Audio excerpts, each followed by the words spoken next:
Bismillah, Assalamualaikum warahmatullahi wabarakatuh. Dalam sesi kali ini kita akan membahas terkait ya ini sharing session terkait konsep jualan di properti ya.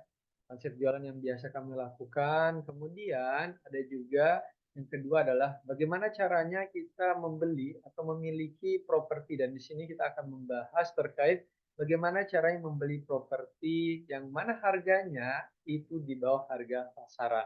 Ya, oke. Kita lanjut ya. Selamat datang buat Bapak Ibu, teman-teman semua yang menonton video ini. Ya, selamat datang di komunitas properti mentoring. Ya, di properti mentoring ini kita ada beberapa pembelajaran. Yang pertama terkait case properti, yaitu bagaimana caranya kita membeli ya atau berinvestasi properti yang harganya itu jauh di bawah harga pasaran.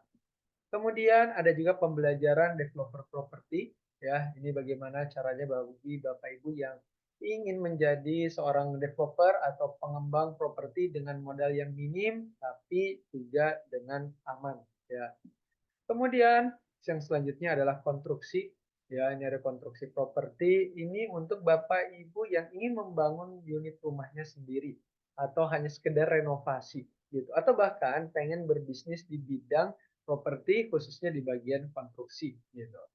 Kemudian ada juga marketing properti, ya marketing properti gimana caranya Bapak Ibu yang sedang bekerja ingin mendapatkan peluang income tambahan ya tanpa mengganggu pekerjaan utamanya, bahkan ini kita bisa mengerjakannya via online ya. Selamat sekali lagi, selamat datang di Property Mentoring. Oke, Bapak Ibu, sebelumnya perkenalkan nama saya Mas Ali ya. Nama saya Mas Ali, alhamdulillah salah satu founder dari komunitas ini, dari komunitas properti mentoring dan juga developer properti, juga digital marketing properti. Namun di komunitas ini saya tidak sendiri, ya. Saya tidak sendiri. Kemudian ada beberapa pembelajaran tadi ya kayak jasa properti, developer, kemudian ada konstruksi, kemudian ada juga marketing. Nah, itu mentornya, pengajarnya itu beda-beda setiap kelas gitu. Karena ada spesialisnya masing-masing, ya misalkan di chassis properti ada spesialisnya masing-masing.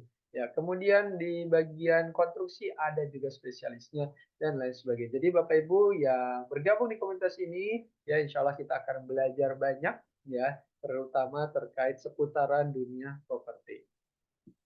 Oke, ini adalah awal mula saya membentuk komunitas properti mentoring Bapak Ibu ya. Pertama, memang saya berawal dari seorang marketing freelance. Ya, berawal dari marketing freelance properti ya. Kemudian alhamdulillah lanjut menjadi seorang developer ya. Tapi ini jadi developernya ini menarik. Ya, jadi saya basicnya itu marketing ya, kemudian diajak menjadi seorang developer sama kawan gitu ya. Dan luar biasa Bapak Ibu, itu saya belum ada setahun jadi marketing freelance, bahkan closing aja jarang banget gitu, tiba-tiba jadi developer. Ternyata Bapak Ibu ya, yang ingin menjadi developer atau berbisnis di properti itu cukup dengan circle-nya itu adalah orang-orang properti gitu. Nanti pelan-pelan akan ketemu jalannya. Jadi kita yang baru pemula, nah itu cari komunitas-komunitas yang membahas dari segi propertinya gitu. Saya berawal dari marketing, kemudian memiliki beberapa proyek bersama kawan-kawan. Namun ya ketika COVID kami kena dampak ya, dan kami juga salah partner ya, luar biasa. Kami jagonya itu di bagian penjualan. Ya, jagonya di bagian penjualan digital marketing. Ketika kita ada menghasilkan banyak cash in ya, kemudian menghasilkan banyak penjualan, ternyata tidak terakuisisi, tidak terdelivery dengan baik. Kita salah pembebasan lahan, pengurusan perizinannya ditipu, dan lain sebagainya. Sehingga Bapak Ibu, apa yang terjadi? Kita collapse project-nya. Ya, bangkrut project-nya dan sampai memiliki hutang luar biasa. Kita ada 11 owner sebelumnya, semuanya pada bubar. Ya, pada keluar ya dari PT apa dan sebagainya, sisa kami bertiga. Dan kenapa sih sisa bertiga? Karena kami yang berhadapan langsung dengan konsumen. Karena kita yang jualan, ya jadi kita yang kena dampaknya gitu. Alhamdulillah dengan pembelajaran itu, pengalaman itu, saya 2 tahun kurang lebih tertidur Bapak Ibu. Baru kurang lebih tahun-tahun kemarin memberanikan diri untuk sharing sharing-sharing seperti ini gitu ya, memulai lagi dari nol dan sampai ketemu alhamdulillah mentor-mentor ya, ketemu mentor-mentor yang tepat yang membantu saya, mendampingi saya untuk menyelesaikan proyek ini. Makanya salah satu dari mentor-mentor di kami ya di properti mentoring ini ada mentor yang memang ngedampingin proyek saya ya pelan-pelan terselesaikan atas izin Allah Subhanahu wa taala gitu. Jadi pernah di titik terendah, sekarang lagi bangkit lagi untuk menyelesaikan hutang-hutang dan tujuan membentuk komunitas ini ya adalah untuk supaya tidak banyak orang yang salah langkah gitu. Ini belajar dari pengalaman-pengalaman, kemudian belajar dari para mentor yang sudah berkecimpung tahunan ya di dunia properti dan memiliki spesialisnya masing-masing. Dan semoga dengan adanya komunitas mentoring properti ini, Bapak Ibu yang ingin berkecimpung, yang ingin berkarir di dunia bisnis properti, itu pelan-pelan ya dan bisa terkendalikan terkait manajemen-manajemen kesalahan-kesalahan dan lain sebagainya. Ya, sekali lagi selamat datang di Property Mentoring. Ya. Oke, Bapak Ibu ya. Sebagian besar orang itu akan berbisnis ke properti. Entah itu dia membeli atau entah itu dia berinvestasi gitu. Bahkan hampir semua orang ya memiliki cita-cita untuk memiliki rumah, Bapak Ibu. Betul ya? Nah, yang mana memiliki rumah itu ya ujung-ujungnya adalah eh, properti gitu. Dan selama ibu masih mengandung, nah itu tetap kebutuhan rumah itu ada. Kayaknya ini luar biasa yang namanya properti itu marketnya sangat luas sekali. Kemudian ya, jika Bapak Ibu ingin berbisnis properti, tentu kita harus tahu ya biaya akuisisi yang murah itu kayak gimana. Bahkan kalau bisa kita cari di bawah harga pasaran. Kenapa? Supaya penjualannya bisa mudah dan kita bisa dapat untungnya itu berkali-kali lipat. Beda halnya kalau kita membeli harganya ya di harga pasaran. Nah, berarti kita jualnya itu ya beberapa tahun ke depan. Tapi kalau kita bisa beli di bawah harga pasaran, kita bisa jual di tahun yang sama. Seperti itu. Kemudian ya sebelum kita akuisisi ya, nah kita juga pun harus paham konsep penjualannya, cara penjualan. Jadi kita nggak boleh sembarang akuisisi. Ya, kita harus menyesuaikan target marketnya kita, harus paham konsep jualannya gitu ya. Tujuannya apa? Setelah kita masukkan duit kita di sana, udah belanja ya, kemudian kita balik modalnya bisa jauh lebih cepat gitu dan keuntungannya bisa kita dapatkan jauh lebih cepat gitu. Karena banyak juga orang yang investasi ditunggu ya kan bertahun-tahun padahal tidak semua orang mempunyai duit yang nganggur gitu. Nah, gimana caranya biar kita bisa dapat kecepatan gitu ya? Ternyata dengan membeli harga di bawah pasaran ya. Kemudian yang selanjutnya kita harus paham bagaimana cara untuk menjualkan. Nah, ini juga buat Bapak Ibu yang ingin memiliki rumah, membangun rumah sendiri, ya, yang sesuai budget, entah merenovasi, bangun dari nol, dan lain sebagainya, itu pun bisa dipelajari walaupun Bapak Ibu tidak memiliki basic di konstruksi ataupun di sipil ataupun di arsitek, gitu. Ini tidak ada pembelajarannya dan kebetulan mentornya itu tidak memiliki background dari sipil ataupun arsitek. Ya, luar biasa dan dia bisa survive ya sampai punya proyek, kemudian punya alat berat dan lain sebagainya.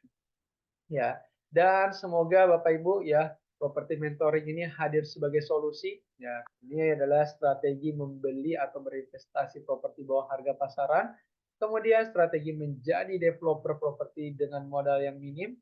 Ya, kemudian strategi membangun rumah sendiri dan berbisnis konstruksi dan bagi Bapak Ibu yang ingin mendapatkan income tambahan melalui jualan properti, kita pun ada pembelajaran. Ya. Nah, kita bagaimana sih cara untung ya besar di bisnis properti? Yang pertama, ya kita tentu harus menguasai bagian konsep produknya. Dan ya kita harus menguasai penjualan propertinya sesuai dengan target market kita. Karena kunci utamanya itu ya kita membuat sebuah produk yang produknya harus ada yang bisa serap gitu. Makanya kita harus paham dari segi konsepnya. Kemudian kita juga membeli bahan dasar atau tanah atau propertinya ya yang itu yang murah dan wajib aman serta legalnya itu clear and clean ya. Ini harus hati-hati ya pengalaman saya sebelumnya itu akuisisinya ya karena nggak ada pengalaman ya sebelumnya misalnya jualan aja ya itu legalnya sembarangan gitu. Kita nggak ngecek validasinya kemudian nggak ngecek lebih dalam terkait perizinannya apa dan lain sebagainya. Ah, itu repot sekali Bapak Ibu ya. Sampai saat ini ya akhirnya kita kerepotan untuk menyelesaikan merapikannya seperti itu. Jadi nanti kalau misalkan Bapak Ibu ingin dapat keuntungan yang besar, tentu cari bahan bahan baku ya, bahan dasar itu yang murah dan cari legalnya itu yang memang clear and clear. Terkait konsep produk, terkait penjualan itu sebelum akuisisi, Bapak Ibu boleh ngeriset dulu ya, ngeriset dulu daerah sekitar, harganya berapa, konsep perumahannya seperti apa, konsep unitnya seperti apa dan lain sebagainya. Oke, apa aja sih yang kita bahas di pertemuan kali ini? Yang pertama adalah bagaimana cara mengetahui cara jualan properti ya melalui metode survei ataupun metode customer gathering. Nah, metode customer gathering ini yang membuat kami akhirnya berhasil mengumpulkan banyak cash in Bapak Ibu. Ya, mengumpulkan banyak cash in yaitu dari metode customer gathering dalam waktu yang singkat. Bayangkan kita sekali gathering itu 100 unit laku, 50 unit laku, 150 dan lain sebagainya gitu ya. Kemudian bagaimana cara mengetahui membeli properti yang bahan dasarnya itu yang jauh lebih murah dan jauh lebih menguntungkan. Jauh lebih murah di bawah harga pasaran. Tujuannya apa? Supaya Bapak Ibu ketika akuisisi yaitu bisa mudah untuk penjualannya dan modalnya pun bisa dengan modal yang minim. Ya, kita akan bahas yang pertama metode penjualan properti ya, yang itu pola survei. Kalau pola survei ya ke proyek langsung ini sih sederhananya gini, Bapak Ibu udah punya proyek ya, punya unit rumahnya, itu ajak survei aja langsung ngelihat unitnya gitu. Ini sih cocok bagi yang sudah punya rumah contoh, cocok bagi yang sudah jadi rumahnya gitu ya, ada gerbangnya dan lain sebagainya. Dan ini ada mengadakan event ya atau customer gathering atau open house. Nah, ini bagi Bapak Ibu yang masih baru mau launching ya. Jadi kita sebelum jualan hard selling itu bisa melakukan penjualan itu apa ya? Via edukasi dulu gitu. Jadi kita berikan value-value-nya ya untuk kenapa sih harus beli di sini? Kemudian berapa sih keuntungannya? Kemudian kenapa tips-tips investasi apa dan lain sebagainya gitu. Kalau open house biasanya ngajak pesta apa, makan apa gitu kan. Nah, di situ bisa ngobrol santai gitu. Nah, ini kita melakukan penjualan metode gathering atau juga survei gitu ya. Tapi yang paling powerful itu adalah metode customer gathering, pengalaman kami ya. Karena orang tuh belum pada kenal sama kami gitu ya. Kemudian gimana caranya biar kenal? Kita undang ke sebuah event. Dan Bapak Ibu semua kita melalui konsep digital marketing, ya melalui online marketing. Tujuannya apa? Agar memudahkan ya menjangkau target marketnya. Gitu. Coba bayangkan kalau misalkan Bapak Ibu hanya ngandalin offline, sebar brosur, kapan bisa kejangkaunya. Tapi kalau misalkan digital marketing itu lebih mudah kejangkaunya dan orang-orang kita, ya orang-orang Indonesia itu suka banget yang namanya main sosial media gitu. Jadi kita sangat dimudahkan dengan hal itu. Informasi apapun, ya kebanyakan orang itu mencarinya di sosial media. Makanya nyekrol, nyekrol, dapat iklan kita. Dan digital marketing itu kita bisa targetkan sesuai dengan umur, sesuai dengan pekerjaan, sesuai dengan lokasi yang ingin kita targetkan. Seperti itu. Ya. Dan ini contoh ya, kita mengadakan event ya, ada customer gathering. Nah ini ada yang sebelah kanan ini event yang berbeda. Jadi setelah gathering itu mereka dipanggil. Jadi ada nomor urutnya, dipanggil NUP ya, nomor urut pemesanan sesuai nomornya dan pemilihan unit. Jadi konsultasinya di situ nanti sama customer relationship atau in-house-nya. Nah, nanti dia pilih unit, di situ dia udah nggak banyak gitu, udah nggak banyak pertanyaan karena sudah dijelaskan semuanya pada saat pembicara sama developernya. Nanti setelah itu datang ke meja di belakang, setelah itu dia survei gitu ya. Selanjutnya baru diajak untuk survei. Jadi alurnya seperti ini kalau customer gathering ya. Dan ini kita lanjut ya, hal yang kedua itu jenis-jenis pembelian properti aman dan juga legal. Yang pertama adalah membeli secara cash ya, membeli properti secara cash atau cash bertahap ya. Nah, ini harus pastikan Bapak Ibu ikutin apa ya, notaris-notaris itu harus dilibatkan gitu untuk pengecekan legalitas, surat ya, kemudian pengecekan perizinan dan lain sebagainya. Kemudian membeli dengan KPR. Nah, kalau KPR ini bisa KPR perbankan atau BPR ya. Biasanya cenderung jauh lebih aman karena dari pihak perbankan itu mensyaratkan legalitasnya harus aman dulu baru bisa di KPR-kan atau nyicil ke bank gitu. Kemudian membeli dengan lelang. Nah, lelang ini sebelumnya adalah orang KPR yang tidak bisa lanjut cicilan. Jadi dia dilelang propertinya. Gitu, dilelang propertinya. Nah, di lelang propertinya ini kita bisa ikutan lelang ya, cuma tinggi-tinggian untuk harganya. Jadi penawaran-penawaran yang terbaik. Cuma harganya ini lebih murah dibandingkan harga jualannya sebelumnya gitu. Jadi dibandingkan murah harga pasaran gitu. Karena biasanya orang-orang perbankan itu ya dari perbankan itu banyak diskonnya gitu. Cuma kalau lelang ya semakin murah, semakin bagus produknya, itu bisa jadi jauh lebih mahal karena bersaing dengan para orang-orang yang berminat lain. Kemudian ada novasi, ya.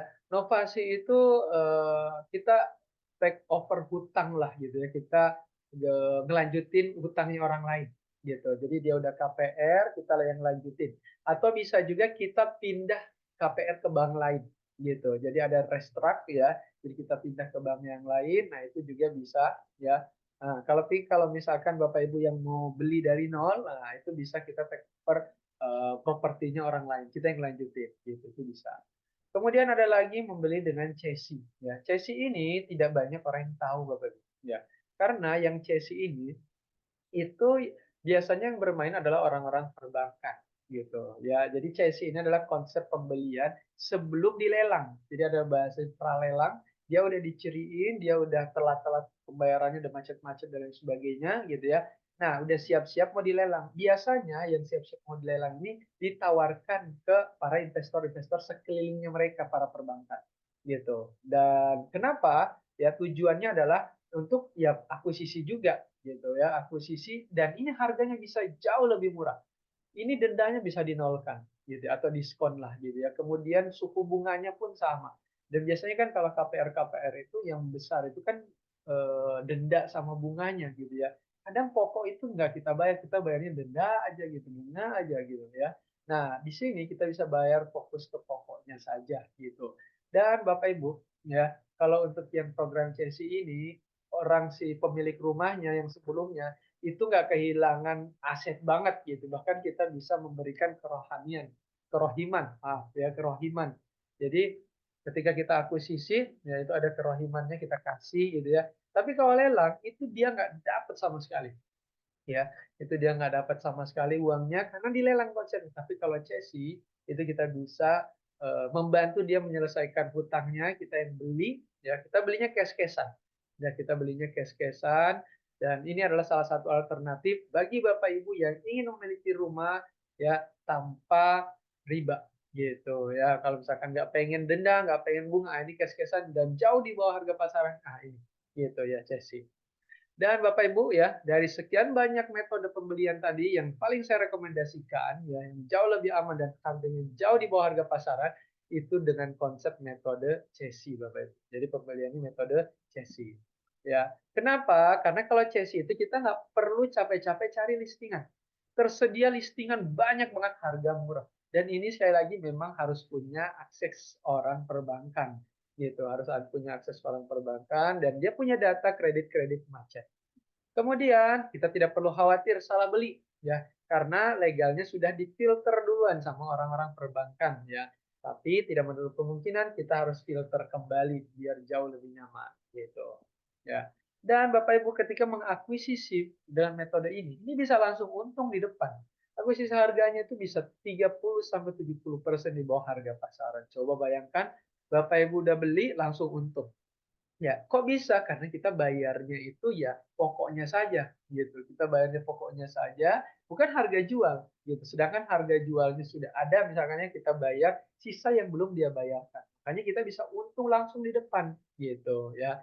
Ini menarik banget yang metode CSI ini Bapak Ibu. Ya. Nah, ini contoh-contohnya biasanya yang CSI-CSI ini ada yang sudah ditinggalkan terbengkalai ya rumah-rumahnya. Kalau ada konsep seperti ini, kita bisa renovasi dari nol, kita bangun ulang ya atau kita perbaharui tergantung kondisinya nanti seperti apa. Ya. Nah, ini ada juga yang masih dihuni ya biasanya yang mereka jaminkan, ya orang-orang mesti dihuni tapi gagal bayar, ya. Kalau ini kan udah ada tetangganya, udah berjalan kawasannya. Nah, nah, ini contohnya nih ya, infrastrukturnya sudah ada, makanya ini menarik banget yang Cesi ya. Karena kita akuisisi produk yang memang sudah ada infrastrukturnya, sudah ada kawasannya sudah jadi. Sehingga kita jualannya itu jauh lebih mudah gitu insya Allah gitu ya. Jauh lebih mudah penjualannya karena kawasannya sudah kebentuk, bukan mulai dari nol lagi seperti bikin sebuah perumahan developer gitu ya. Ini model-modelnya ya. Nah, dan itu kita punya database-nya ya, data-datanya, dan memang itu valid data-datanya. Inilah yang kita survei-surveikan gitu. Ya. Nah, ini contoh-contohnya ya, ini daerah Jabodetabek. Nah, mau cari properti tapi harganya murah gitu ya. Tapi biasanya kalau harga murah itu kan kita harus filter, repot cari di sosmed, di marketplace. Tapi gini, kalau misalkan sudah ada diiklankan di marketplace, sudah diiklankan di sosmed, itu biasanya harganya udah tinggi gitu. Pasti udah ada margin di situ ya. Kemudian kita khawatir salah beli properti dan takut tertipu karena kita masih pemula gitu ya. Gimana caranya gitu ya. Kemudian ya kita capek-capek nih survei, capek-capek lagi nih nego-nego harga lah untuk dapetin harga terbaik gitu ya. Survei A, B, C, dan D gitu, beberapa lokasi gitu. Dan juga kita bingung setelah udah dapet nanti cara jualnya nih kayak gimana gitu kan. Kita kan butuh keuntungan. Nah, kalau misalkan kita dapatnya harganya harganya biasa-biasa saja, jualannya ya agak repot karena sekitarnya pun ya harus bersaing harganya. Makanya cari harga yang murah di bawah harga pasaran seperti itu. Ya. Dan kami memiliki ya kurang lebih produk chassis ini dari Jabodetabek yang 4 ribuan, kurang lebih 4.000 unit, dan rumah, ruko, apartemen, tanah.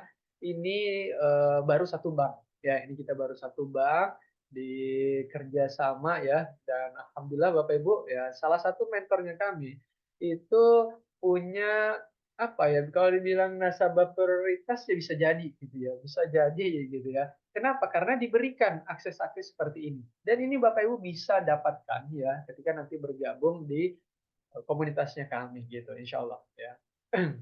Nah, insya Allah Bapak Ibu ya, kita akan ada Zoom selanjutnya ya, saya akan membahas lebih dalam terkait Chessy, tapi bukan saya yang membahasnya ya. Tapi ini saya akan undang Mr. Guest-nya, yang di beliau udah 15 tahun di bisnis properti, agency developer dan juga investor ya, Sekjen Apersi Asosiasi Developer, dan kami biasa julukinya itu spesialis dokter properti gitu ya.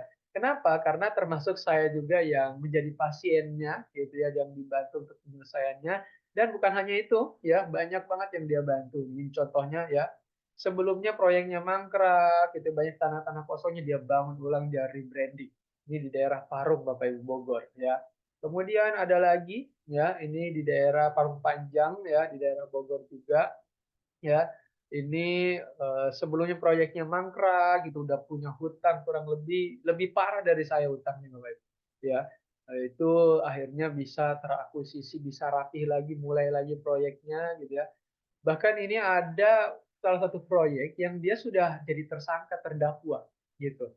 Sudah jadi terdakwa, kemudian dibantu diselesaikan ya proyeknya, mulai lagi apa, di rebranding, di re re apa ya, rebranding, remarketing dan lain sebagainya gitu ya, dan ya mulai lagi gitu ya. Ini sampai yang udah terdakwa aja alhamdulillah atas izin Allah bisa gitu ya dia proses. Tapi memang nggak semuanya ya, nggak semuanya yang bisa dia ini, case by case gitu ya, case by case, dan kebanyakan memang ya dari inilah, dari ini akhirnya punya pengalaman ya, kemudian menjadi prioritas, dan akhirnya diberikan listingan-listingan untuk kredit-kredit yang macet gitu sampai 4 ribuan. Itu belum seluruh Indonesia Bapak Ibu. Ya, itu belum seluruh Indonesia. Nanti ya Zoom selanjutnya saya akan mengundang beliau, kita akan sharing session, dan silakan nanti tanya jawab.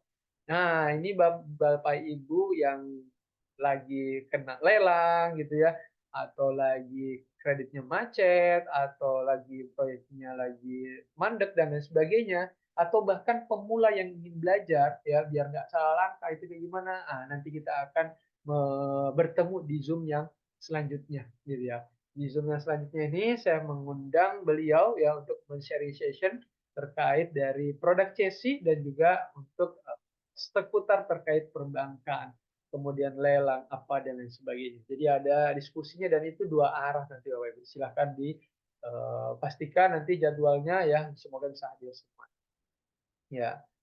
Dan ini Bapak Ibu ya, kebanyakan permasalahan orang itu setelah akuisisi ya, produk macet tuh kayak gini gitu ya. Yang pertama ya dia mau akuisisi dan nggak jadi gitu karena tidak tahu gimana sih caranya gitu ya untuk akuisisi kredit macet. Kayak tadi gitu ya. Itu udah banyak kredit-kreditnya, tapi kan nggak semuanya ada tulisan dilelang, di tulisan apanya gitu ya, hubungin ini, enggak gitu. Ya, mungkin ada biasanya di Pilox rumahnya pakai perbankan, barang sitaan, apalah apalah gitu ya. Tapi nggak semuanya kayak gitu. Lagi produk Cesi, ini belum dilelang, ini belum disita gitu. Dan ini orang nggak pada tahu itu tuh produknya apakah beneran nyangkut ya atau bermasalah atau enggak gitu. Nah, ini banyak orang yang nggak tahu seperti ini gitu. Kemudian khawatir dengan surat-suratnya ya sehingga tidak bisa balik nama lah atau bahkan terlibat konflik lah atau asetnya nggak bisa dilikuidasi lah apalah dan lain sebagainya.